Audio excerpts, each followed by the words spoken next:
WhatsApp or WeChat? For now, I mean, if I just woke up now, I would say WeChat. But WhatsApp is more international. Why do you choose to use WeChat? Well, it is international, but the thing is, it depends. That's why I say it depends on how I wake up, on which side of my mind. Because if I'm just waking up right now in China, I'll definitely choose WeChat over WhatsApp because of its accessibility and its ease of use here in China compared to WhatsApp. Let's say if I want to use WhatsApp right now, I have to open my VPN and try to access WhatsApp. And so I even had to force my parents to download WeChat because of its convenience, because every time I have it. And not to say it's not useful in China. So why? Makes sense. Yeah. What do you think is the biggest difference between WeChat and WhatsApp? Well, I've noticed that WhatsApp is trying to try to imitate some functions of WeChat. I don't know if imitate or they're just doing innovation and all that. Opposite. Yeah, but the biggest the biggest aspect of WeChat is the money thing. Yeah. The transfer. Wallet. Yeah. So this gives WeChat for it to become a lifestyle app, a super app, which has, if I want to go to the movies, I can easily just book on the WeChat platform.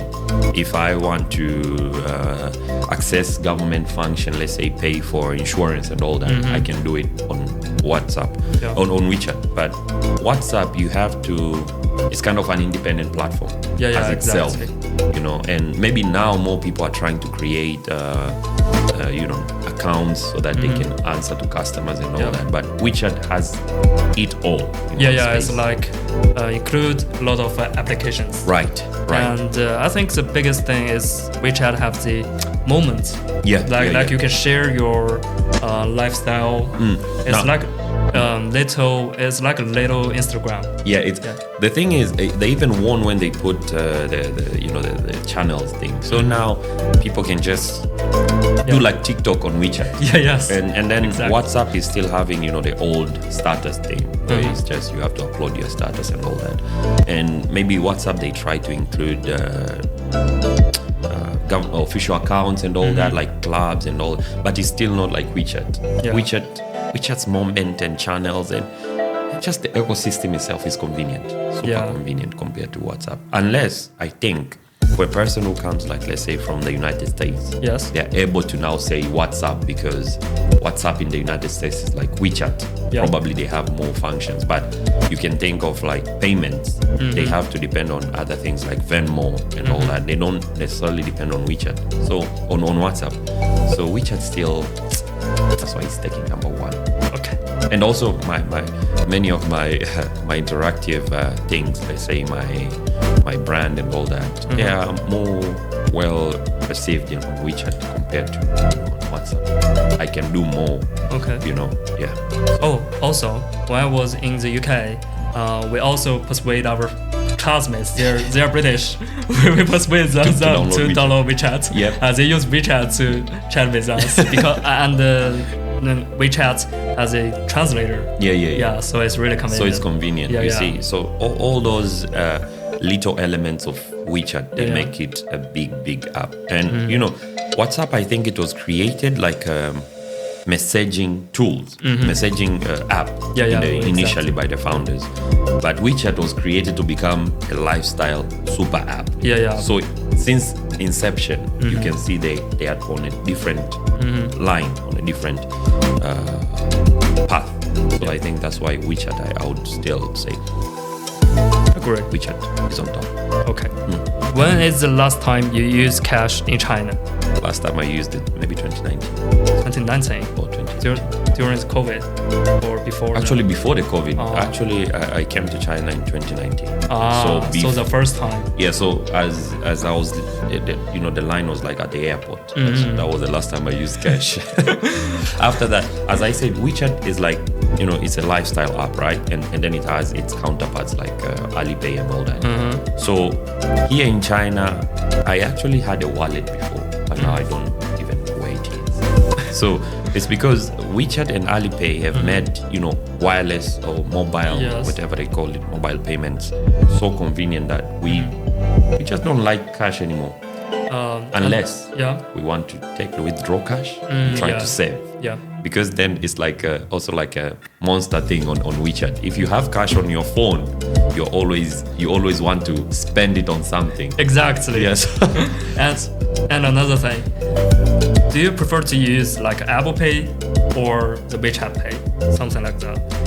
Because Apple Pay, I think, is more international. Like a lot of countries they use it, but in China we hardly ever use it. Yeah, now in China it's available in some select spaces, like some few spaces you can find. Maybe they say we accept Apple Pay. So on my end, I prefer still to use WeChat Pay. WeChat Pay because just scan the QR code. Yeah, like anything in China has a QR code that can be scanned on WeChat Makes sense. Pay. So WeChat can do literally everything. Even if you have a barcode, you have a number, you want to search it, just go to WeChat. And so WeChat is like Google, WhatsApp, what else? Instagram. What else? All of them combined in one space. Yeah. You can easily. So I think I'll still choose WeChat Pay compared to Apple Pay. Okay. Yeah, because Apple Pay is limited. In China, you don't get every space to just pay using Apple Pay. Yep. And the third question, iPhone or the phone made in China? Chinese brand phones. Yeah. Now, this one depends on the specs. But quickly, let's say I'm trying to answer the question quickly. Because even iPhone components are created in China, they are assembled or whatever in China. Right. So if I'm to answer like that, I'll say Chinese brand phones. Chinese phones. So because iPhone is also like almost like it's designed in California. Yeah, right? But assembled in China. So. Yes, I mean the Chinese. So if you change an Android phone, would you choose Samsung, Google, or Huawei or Xiaomi? Like I won't be biased on this. I'll choose Samsung. Okay, the fourth question is Tesla or BYD. Yeah. So exactly. if I am to choose based on the name, Tesla. If now I'm to choose based on the performance, I would go for BYD. Yeah, because their batteries are good. They are good, and and if I'm to go with the luxury aspect, I'll go with BYD because I'll choose, let's say, something like BYD U8, right? Yeah. And so like a ship. Yeah. So Tesla is only like how do they say? These like sedan kind of vehicles, and the SUV that they created is still not available globally. But BYD have many SUVs on the line. And more lines. And I'm a fan of SUVs, so I'll choose BYD. But BYD gives you more choices. Right. Yeah. So if I have less amount of money, I can still buy a BYD. It might not be the top, but it might be something. But Tesla starts, I think, at only a certain Model 3, Model Y, Model S. See, yeah. But BYD, they even have a truck. Yeah. So I'll choose BYD. Yeah. So okay, the fifth question is, let's talk about the transport system. Which one would you like? Now, disclaimer: my country doesn't have a subway, so I'm going to speak from a perspective of convenience now. Okay. And I've been to other countries that have subways, they have trains and all that. So my country this year just began, using the high-speed train. Yeah. And so hopefully in the future I can be able to say my country and China, but I don't know. That future is when.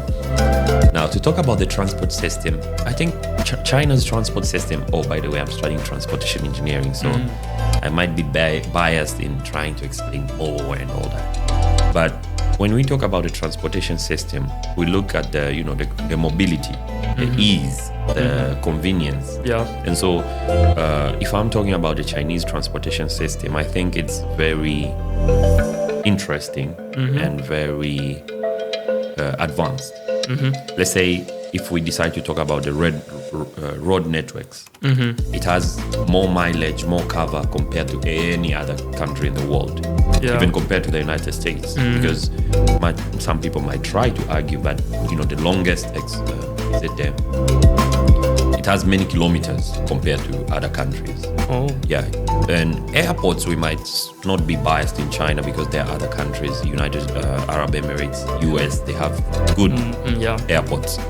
And now maybe if we talk on the smaller scale, like let's just talk about being able to book a ride quickly and being able to use the subways and all this. I think China's transportation system is quite ahead, like quite ahead, because if I have WeChat, if I have Alipay, I can just go to the subway, scan, pass. Yeah. Right. And in other countries, because I've been to, let's say, the UK, you have to buy tickets and, those passes, which in China the pass is like an additional thing if you want. Yeah. And it's convenient because the coverage of the expressways or the subway systems is vast. Yeah, so like here, just in my city, which is just our city is just still small, and we have already how many lines? I can move from my place to probably your place, just underground in the subway, and because they have more lines and all that. But so it's convenient really for the transport, and for the ride-hailing service, I can easily choose between many operators. Yeah, almost like, I don't know. I'm not so familiar with how many operators they are, but I can choose from Didi, Baidu. They have all these people providing ride-hailing service, so it's competitive. I like it because it makes now the services cheaper.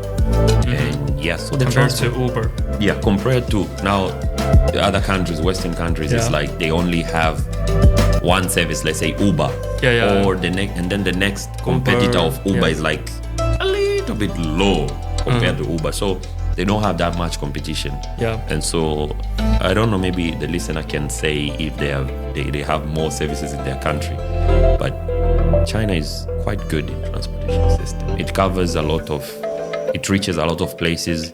Like in my country, this is just a thing. Like in some rural areas, the roads are not, paved roads yet.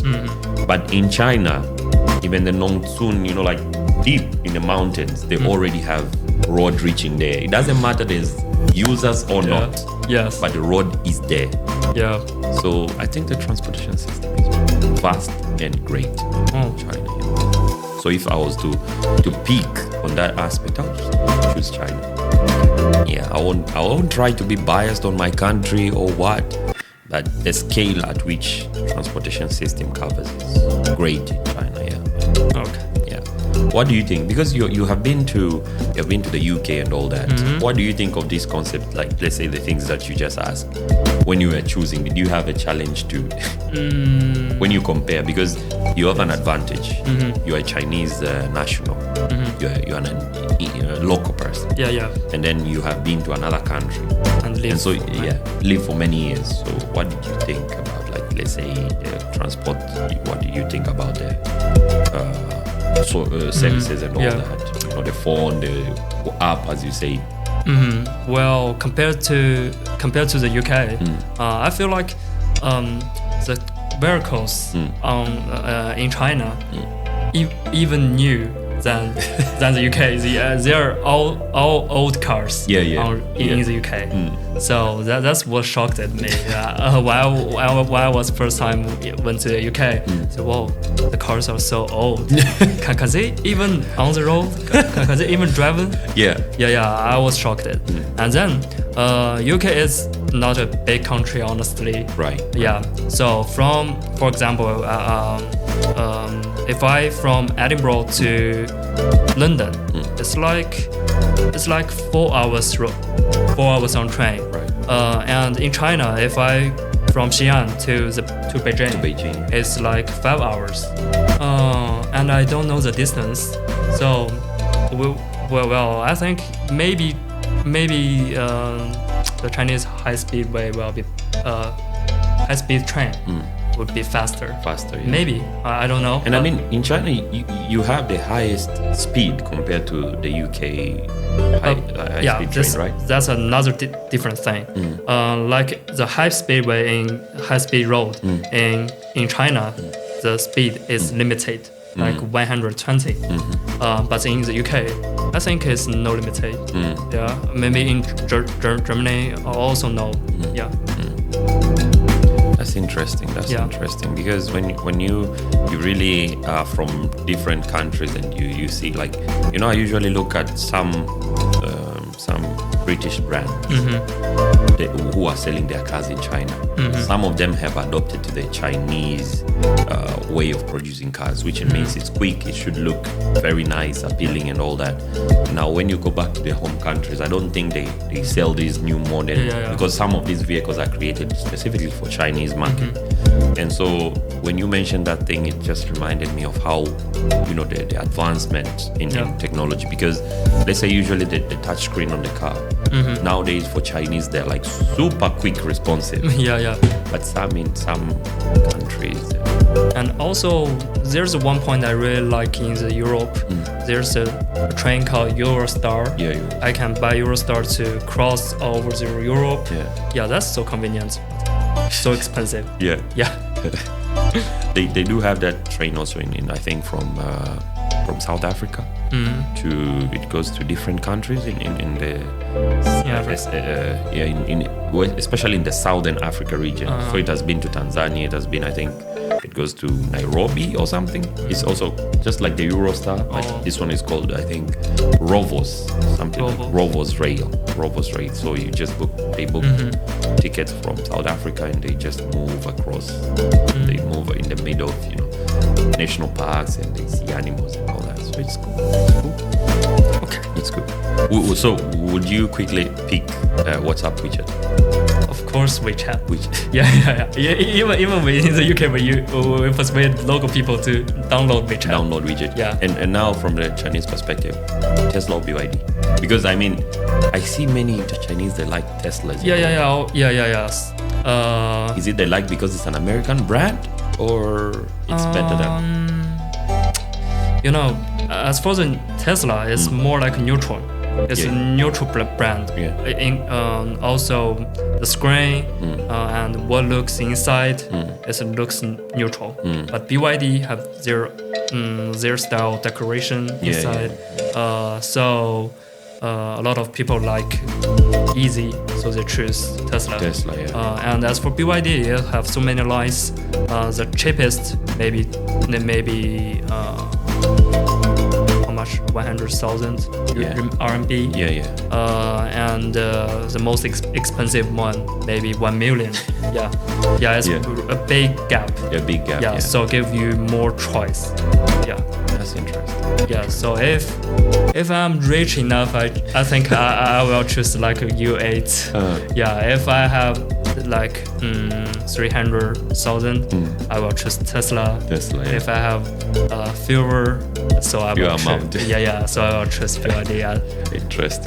Interesting. And mentioning the Tesla and BYD, there's like Xiaomi SU7. SU7. What do you think of? Because that car looks so fantastic. Did you notice that Apple actually was working on producing a car before? I know. And then an Apple phone. An Apple car. And then now Xiaomi has their own car. What do you think about that car? Well, firstly, as Chinese, I'm quite proud of Xiaomi. Because before there's no Chinese brand cars in the world.